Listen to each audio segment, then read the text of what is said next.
He toku iti rawa ngā Māori e whai ana i te mahi kai hoko whare. Koera te whakatau a te toihau o te wānanga mā ke te whare a Max Oliver kia mātou o te karare. Hioi, he hua pea kei roto i tētahi whakaakoranga hou e whakaritea nei moroto i ngā kura tuarua. Kei a Mikey Sherman ngā whakamārama. Koe nei te whainga matua o te kai hoko whare pēnei i a mā Queenie Blewett.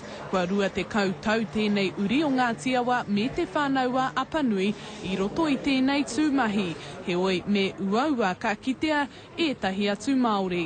I could only count on one hand the number of Māori real estate people that I know. Nā ko nā I puta I te karanga I te heamana o te wānanga mā ki te whare a Max Oliver. Hei tāna a te taurua mano rua te kau, ka eke te toko maha o te hunga Māori, mautere hoki, ki te rua te kau pai hieneti o te iwi. Nō reira me pērā hoki te ahu o te toko maha o ngā kai hoko whare Māori. We've had some very successful Māoris that have made a very, very good career in real estate, and all we need is just a few more to be coming into the industry. Māori have a natural aptitude towards this real estate industry because it's a person industry, and the warmth of Māori would naturally come through to set people at ease. I tēnei wā kei te whakaritea tētahi kaupapāko e te wānanga mā ki te whare mō roto I ngā kura tuarua.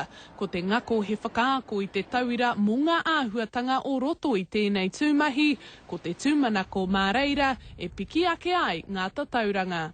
E ai kia tātou rangahau, te kaumārima mano ngā kai hoko whare puta noa I te motu, he oi kei raro iho I te kotahi pai hieneti o rātou, he Māori. If you look at the Maori tribes these days, there's a lot of wealth there today, and they own a lot of property, so they need to be thinking about it as a career or anything else like that. Ko te tūmanako ka kōkiritia te kaupapa ako ki roto I ngā kura, hei tērā tau. Mikey Sherman, Te Karere.